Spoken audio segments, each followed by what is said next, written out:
So how do we test a new car? Well, perhaps to compare it with an old one. On my left we have a 2006 Subaru Forester. It has about 115,000 K on the clock. On my right we have a new Forester, the latest version in 2018. But also to compare them then, we have Dean, whom I used to rally with, but has now settled back to his real joy of art and painting, and he also owns a 1976 Combi camper van, who better then to go for a ride and tell us what the difference is. But let's just have a quick look at this one first. The immediate thing you notice is 16-inch wheels, steel rims. This is of course the base model, perhaps in that regard not a totally fair comparison, but hey, we'll get a feel. But still pretty strong lines, which a little bit over the wheel and then along the side, which does carry into the new, but it is somewhat of a rounded shape, isn't it? Inside it is, the thing that you notice immediately here is that Dean, even after 12 years of motoring, is a very neat person. It is neater after his long, over a decade, compared to our week. If you come in and have a look at the car, it is somewhat simple in its construction. And in the back, some reasonable room. Now, the new car, of course, like most cars, there's car inflation, they get bigger, but this still has moderately good room in the back. If we just shut the doors and note that in the tail, a great neatness, fairly high. That appears high, and so it seems to come up a fair way on the back of the seats, but it is full-size spare, but not really much equipment around it. So, a 2006 Subaru Forester. The 2018, 12 years later, we notice that we have 18-inch rims on mag wheels, that you can see the calipers for the brakes, a modern trend and one that's very important. Possibly a little bit more room there, still not the most roomy car around, but maybe for its size it's doing well, but good nice leather seats. And inside, Dean has been driving it, so it is of his quality of neatness and not necessarily ours. The big thing, and this being the luxury version, is that when we open the back, it is of course automatic. And as you can see inside, some reasonable stuff.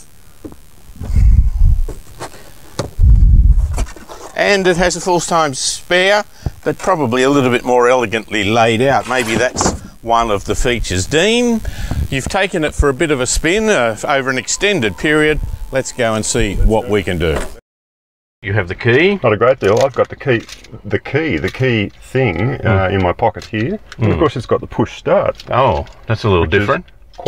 It's the technology is extraordinary. I'm not quite sure I'm absolutely comfortable with it. And you can walk away from the car with the key in your pocket and the car's still running.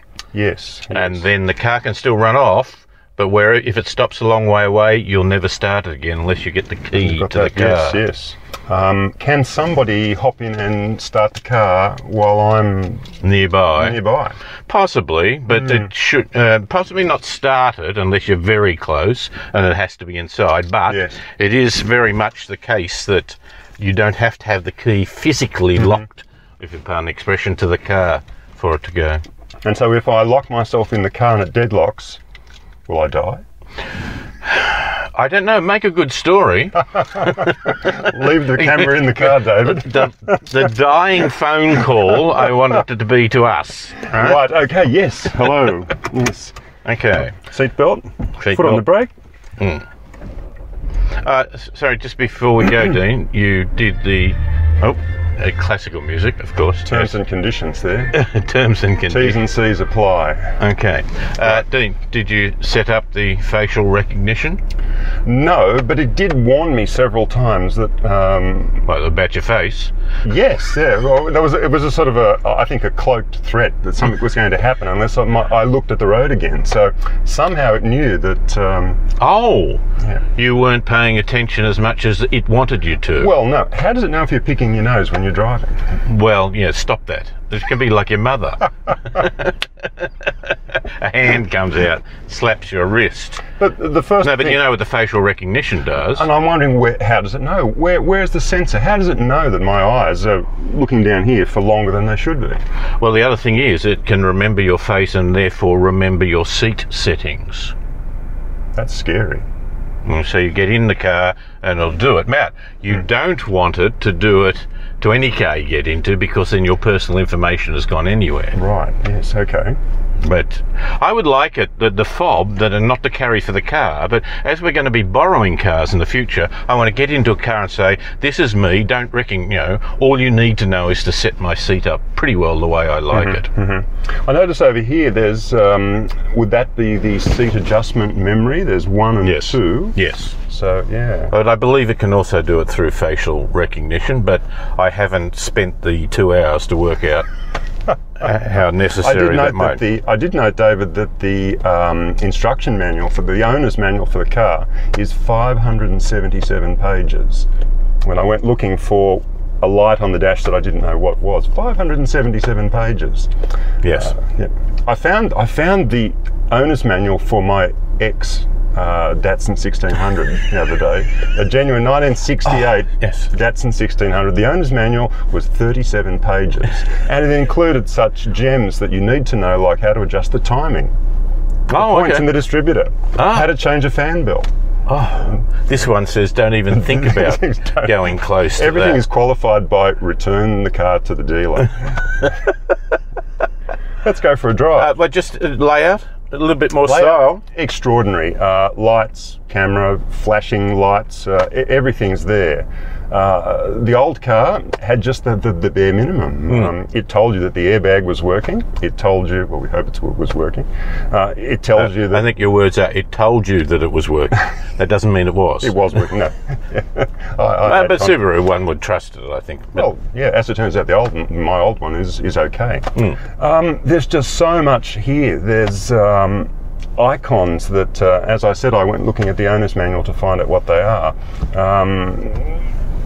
Fuel gauges which tell you how far to go before they're empty, litres per 100 kilometres, fuel economy.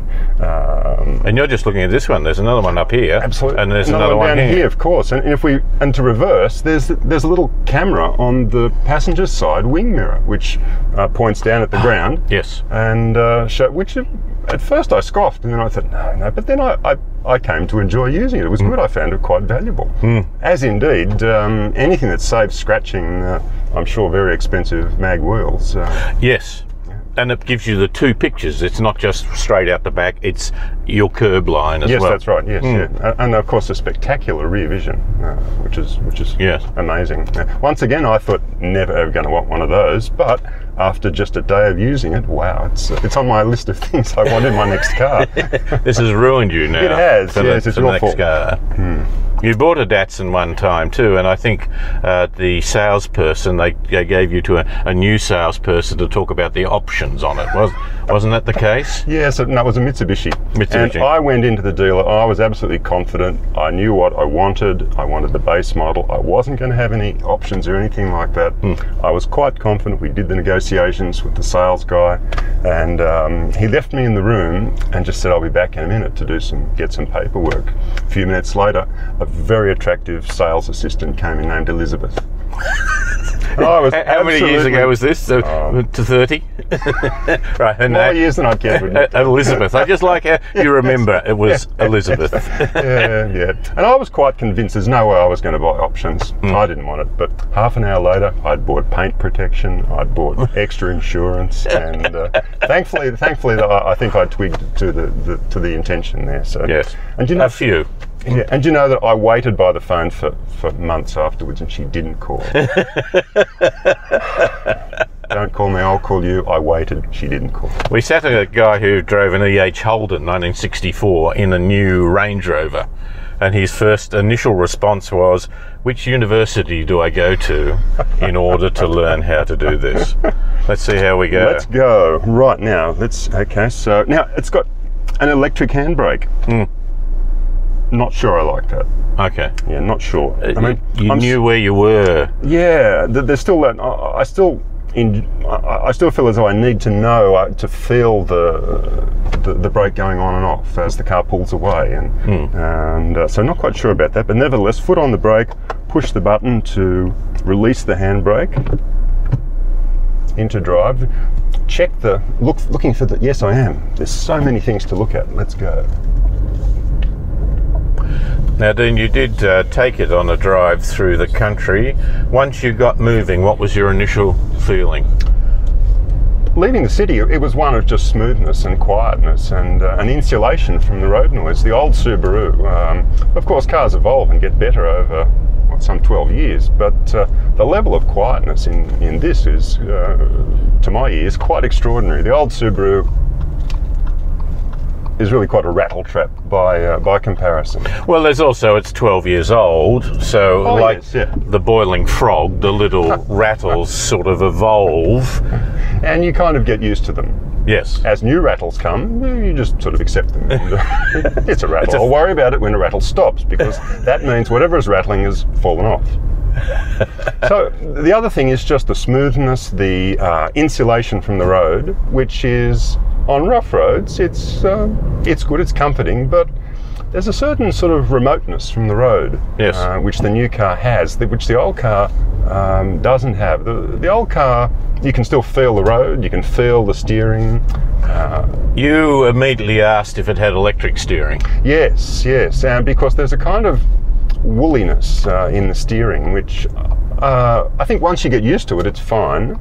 But I do like to you can actually feel the accuracy of the steering, and I'm sure electric steering is. You prefer the hydraulic? Yes. Well, no. I think the old one is even rack and pinion, purely mechanical. Yeah, some get to sort of hydraulic assistance and so on. But I spoke to an engineer about it. The electronic steering is of minute little steps, but they're steps, and hydraulic is a flow. And whether that's the full answer, perhaps they were worried about us driving. Yes, maybe so. The hydraulic is a fluidity about it that it also helps you link. To be quite honest with you, I didn't fully understand what he said, but nonetheless. And welcome to the traffic. Yeah. Fortunately, you've driven it some distance before, Dean, because when all we're going to learn here is what it's like when in the traffic. In a traffic jam. Up at the next single turn right there and try and avoid this. I noticed on the motorway yesterday and down the highway, through sweeping bends, as you turned into the corner, you could feel the steering sort of adjusting itself. Little sort of remote sort of bumps, and you could feel it just sort of tugging and moving backwards and forwards as it was electrically probably deciding. The other thing that you would get there too, perhaps not so much on corners and that, but of course, is lane departure assist. Yes, it's got, I don't know what Subaru call it, but there are coloured lights on the dashboard which indicate if you've strayed even a little bit to the left or the right, and that was useful, I think. Yes, a couple of times I wandered a bit close to the white line, and it beeped at me. And beeping, yes, is possibly necessary, but it can be annoying. Yes. Maybe that's a reflection of my driving. Yeah, I talked back to it a few times too and said, yes, I know, but look, I am actually merging, so don't worry, it's okay. What you say there then, what we need in the car is artificial intelligence, so that when you talk back to it, it can answer you and saying, I'm sorry, Dean, I don't wish to nag, but I'm just trying to make sure I was a little concerned for your safety. No, well, yes, that's right, but I'm sure the car would then probably say, look, I can see that, you're not watching the road. Yeah. I can see that, look, put both hands back on the wheel. I can see.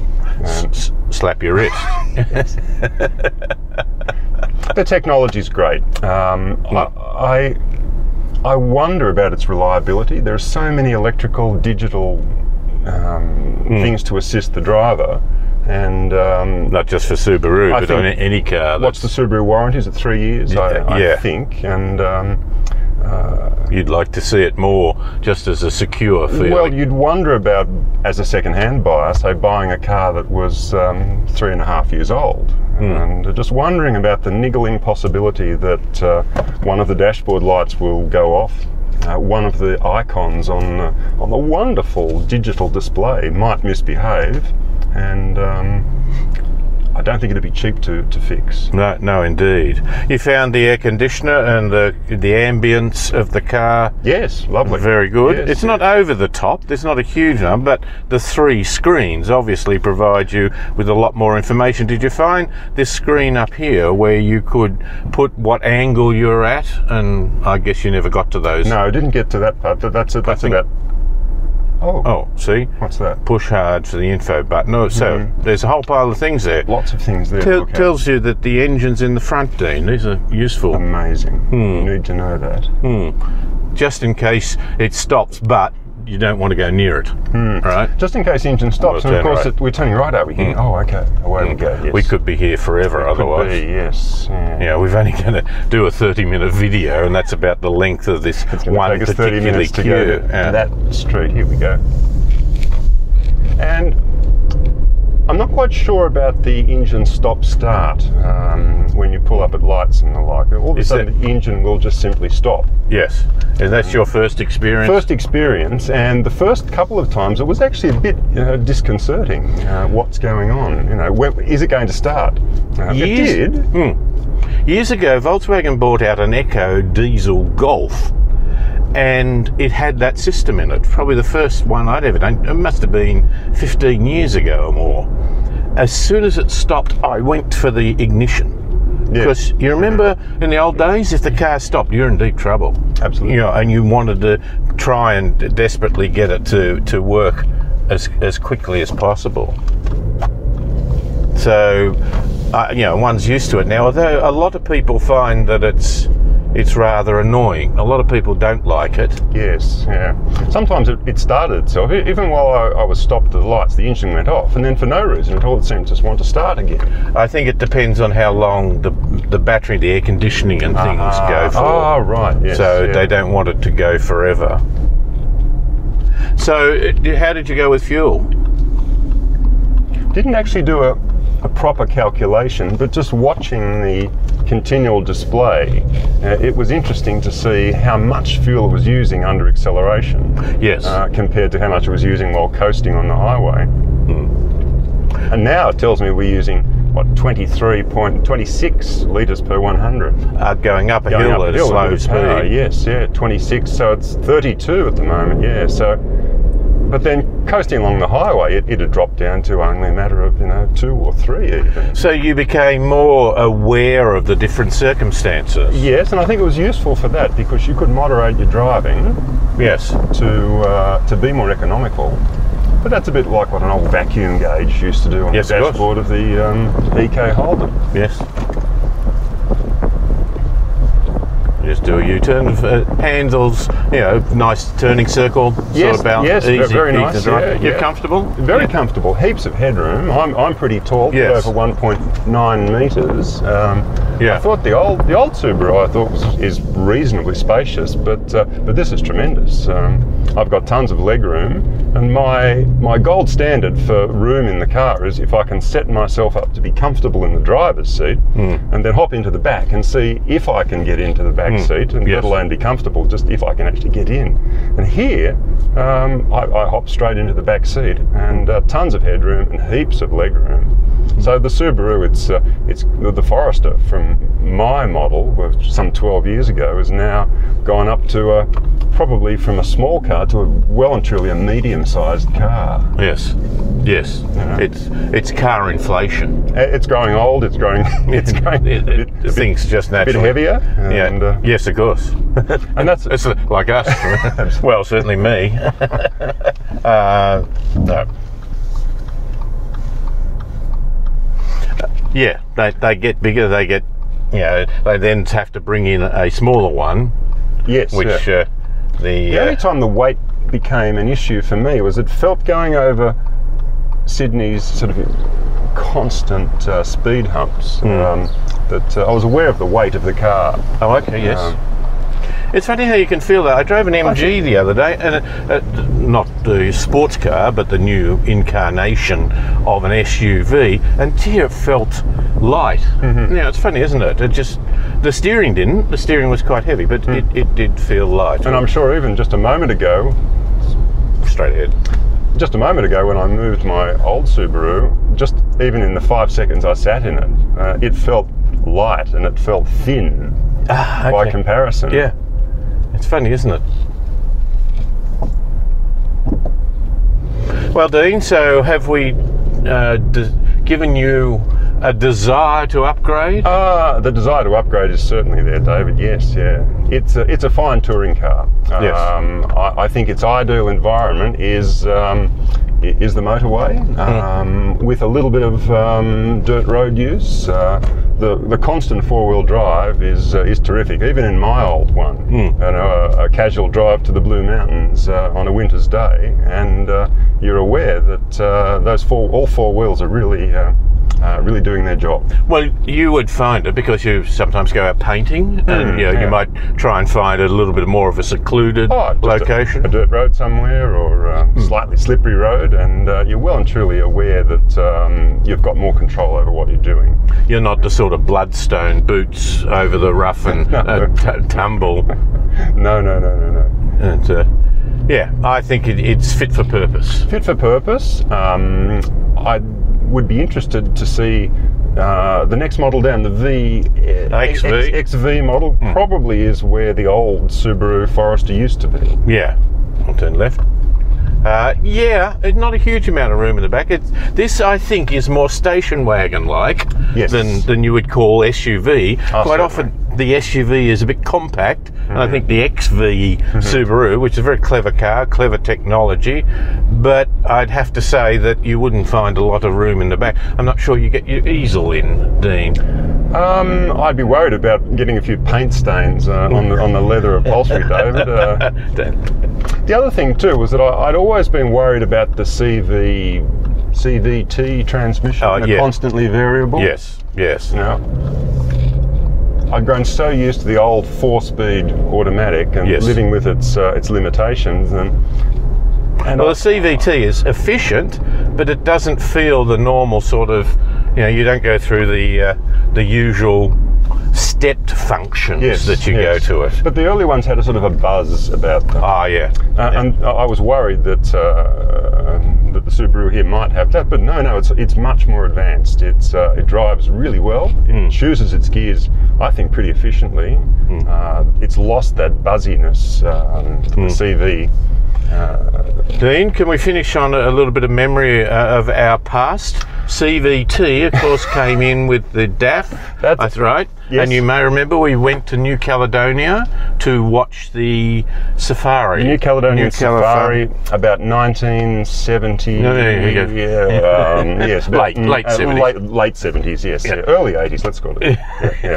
And there was a guy, he wasn't rallying that time, I don't think, but Bob Riley. Bob Riley, great rally driver, yes, Bob was there, as were a lot of the New Caledonian Safari followed on from the Southern Cross Rally, and so lots of the teams who were here for the Southern Cross shipped their cars over to New Caledonia, and he had Bob had a little DAF, didn't he? He had a little CVT. It was one of the earlier, the very first constantly variable transmission, a little tiny DAF, about the size of I think probably a smart car. They were tiny little cars. Yes. And I remember you said that it was rather like driving a very large elastic band. It would sort of wind itself up and then release it, and it'd surge along and then slow down.